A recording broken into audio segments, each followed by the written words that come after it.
Like, comment, share, subscribe, hit the bell notification if you want to be notified. What is going on? Disqualified after throwing Steve Sparks out the ring. Montana Love, it went all bad for the hometown kid, man. What's going on, LT? He did. Okay, yeah. Ellie said, Feliciano says Montana Love is a chinny trying to get out of a fight. Hype job. Yo, so it went all wrong for the kid, man. It went all wrong for Montana Love tonight.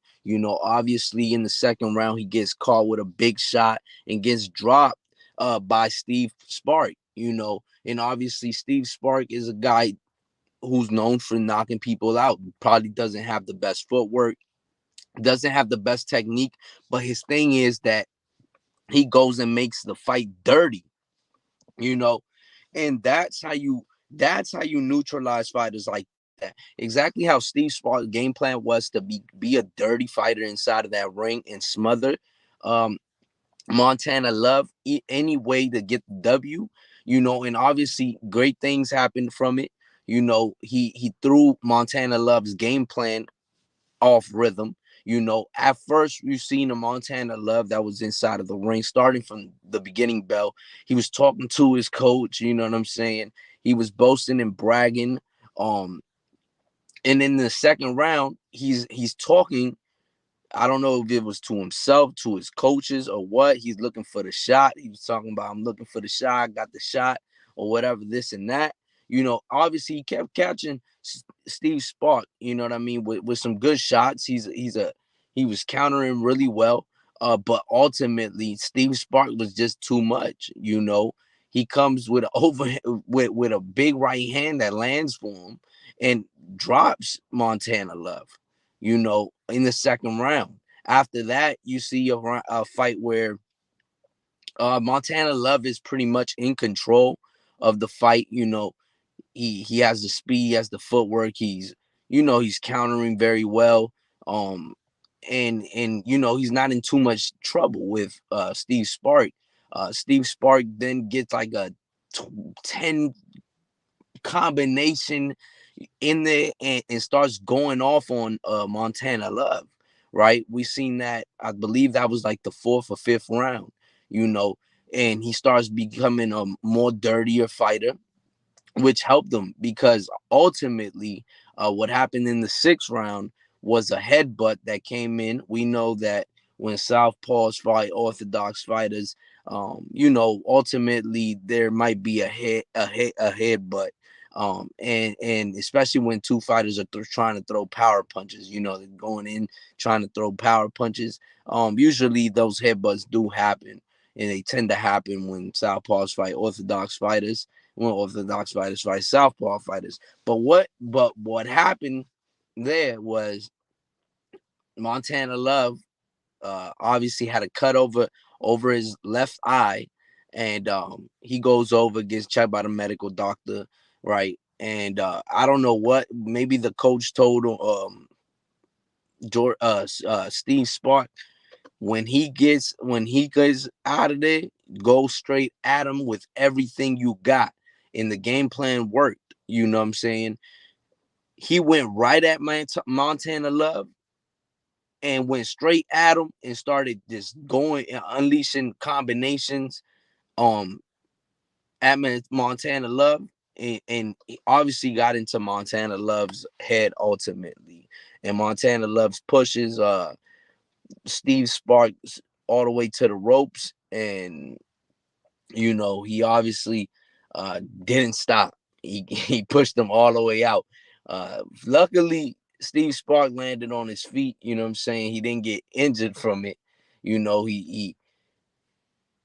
it could have been bad, right? It would have dude would have landed on his neck or something, And then afterwards, Montana Love, obviously he was frustrated. He wanted them to check the replay. The ref obviously called it a disqualification. He said you're disqualified off of that.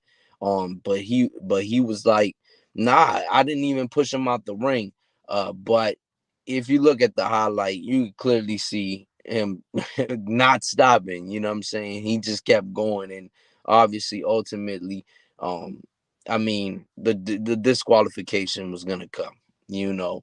Um, but I don't know about Montana Love. I don't know what the future holds for him. He's speedy. He has the speed. He has the footwork, but it's something about him and his skill. Maybe he just leaves himself too open. Maybe he just is not as disciplined as he should be inside of the ring. And you know, I feel for him because obviously you're in your hometown and you obviously want to get the victory over your um at home. You know what I'm saying? You're the hometown fighter, and you just had a fighter that fought your co-main event. He calls you out, Richardson Hitchin. You know what I'm saying? So you obviously want to have a good performance. Obviously, Richardson Hitchin might have been at ringside waiting for him to be able to go inside of the ring and call him out. But obviously, it just was not going to happen tonight for Montana Love. Everything was going all bad for him. He's been dropped before in the second round as well. In his one of his previous fights. You know what I'm saying? And he Montana Love, I don't know what it is about him, but it has to be something with discipline. He's not defensively cautious, right? Obviously, and he takes big shots, and he doesn't have the biggest chin. I mean, the strongest chin, you know. But Steve Spark came in there and sparked that motherfucker up. He sparked that motherfucker up. It was a good fight. You know what I mean? And I can't even say, oh, it was a horrible fight. Nah, because it was interesting. It was very interesting. Steve Spark, his way of being a dirty fighter, as people will call it, a dirty fighter. And the things he was doing to neutralize whatever Montana Love was really bringing to the table. You know what I'm saying? He was taking almost all of that away, especially when he got him by the ropes and started throwing combinations and just started going. Obviously, you have to have the type of stamina to keep going with that game plan. Especially if you're gonna be pressuring a fighter, you definitely gonna have to have the stamina that Steve Spark had tonight. And for Montana Love, it's just unfortunate that they matched him up against a guy that was, a heavy hitter. You know what I'm saying? And at that 140-pound division, he's gonna be a tough fighter in there. You know what I'm saying? Um, after the fight, obviously, Eddie Hearn also comes to the ringside and he was like, they already called it. You can't reverse a call that's already been called. Even if they go back, check the tape or whatever it may be, all he could do is appeal it, and they'll probably appeal it, and they probably will see the footage, and obviously they're not gonna overturn that. You could see his left hand clearly pushing him out of the ring and over the ropes. He just didn't stop. He just kept going until Steve Sparks was out the ring. So you can't be mad at the ref at all. You know what I'm saying? The ref is doing his job. He's doing his job. I'm sure that obviously they're gonna be mad because to be disqualified, and obviously nothing went right for Montana Love tonight. Nothing went right. Um, and ultimately, I mean, he's got to work on defense. You know what I'm saying? Not leaving yourself open for those big shots, and that's even though Steve Spark, his style of pressure is just crazy. It's crazy because the dude will be on you the whole time, and obviously Montana Love, between 3 to about 5, uh, the third round to the fifth round, obviously he was, you know, you can even say he was outboxing him throughout those rounds, right? And the sixth round, when that headbutt comes in, that's when Steve Spark, he smelled blood and he was going for the kill. That's what he was doing. He was just going for the kill. He said, "Well, you gonna come back out?" You know what I'm saying? I think that honestly, it would have benefited him if he would have just went to the scorecards, because I think that he might have been up well, like 4 rounds to 2. So or 3 rounds to 1 maybe, right?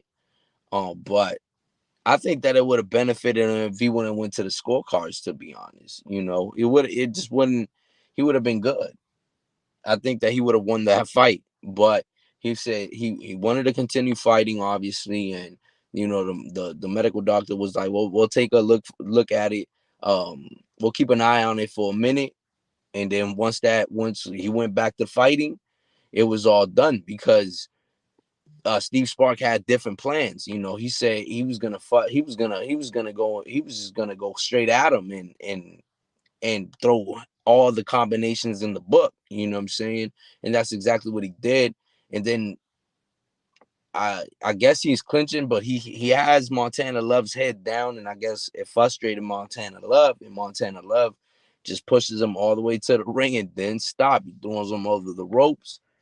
Ref calls a disqualification, and I mean, it's not gonna get overturned. It won't get overturned. Um, it is what it is. But Australia, you know what I'm saying? Hey, this guy Steve Spark, he's no joke, man, because he's got heavy hands. You know what I'm saying? He's got heavy hands, and this motherfucker has stamina, and relentless pressure. He comes straight at you. He's not gonna stop. Why would he stop? You know what I'm saying? He's not gonna stop. He's gonna come at you. And especially if he smells blood, this guy right here, this is the type of guy that you don't want to show any type of sign that you're hurt or anything, because this is the type of guy that's going to jump right on you and start going at you. You know what I'm saying? And especially if he has power and he's coming at you like that, yeah, it's going to be very tough for you to overcome that as a fighter. You know what I'm saying? You're gonna have to weather through the storm. And obviously Montana's loves weathering through the storm was fuck it, I'm gonna push this motherfucker out. You know what I'm saying? And it was just frustration inside of the ring, but I enjoyed that fight. You know what I'm saying? I enjoyed that fight, even though Montana Love, obviously was the one being pushed by the zone, and obviously being pushed, you know what I'm saying, and he was in his hometown. He needed the victory the most, you know what I'm saying. But I felt like it was brewing up to be a great fight, you know what I'm saying, a really good fight, because just the way that Steve Sparks was coming in at it, and he was going at Montana Love, you know what I'm saying, and just that relentless pressure, and he was doing a very good job. He was being dirty in there. um you know what I'm saying, and that's how you're supposed to, if you have somebody that moves, that's the type of game plan that you have and be ready for, right? To throw those combinations, especially if you get them on the ropes, throw the combinations, you know what I'm saying. And just not give a fuck, you know what I mean. And obviously you have to be dirty inside of that ring, because when a fighter is that defensively cautious, or tries to be defensively cautious, or tries to move, you know what I'm saying, tries to move around and tries to not get hit by those big shots that you want to land, you know what I mean? You're supposed to try to neutralize that by cutting off the ring effectively, right? Obviously, but there's a different way too. You could become a dirty fighter. And if you become a dirty fighter, then you're gonna eventually start frustrating that other fighter, right? It's a mind game. You know what I'm saying? If you start doing things that get annoying in there, they're gonna become annoyed, and they're gonna start opening up, because they're gonna be so annoyed at you. You know what I mean? They're gonna start opening up. So I feel like that was a good game plan by Steve Spark. You know what I mean? And his team, he did what he was supposed to tonight. You know what I'm saying? Um, it was a good fight though. But like, comment, share, subscribe, hit the bell notification if you want to be notified. Follow me on Instagram at P4P Boxing Real News. And we're about to go over. Uh, I'm about to do the John Beck stream. You know what I'm saying? John Beck, the looked very unimpressive tonight. Unimpressive. But I'll see y'all later. Peace.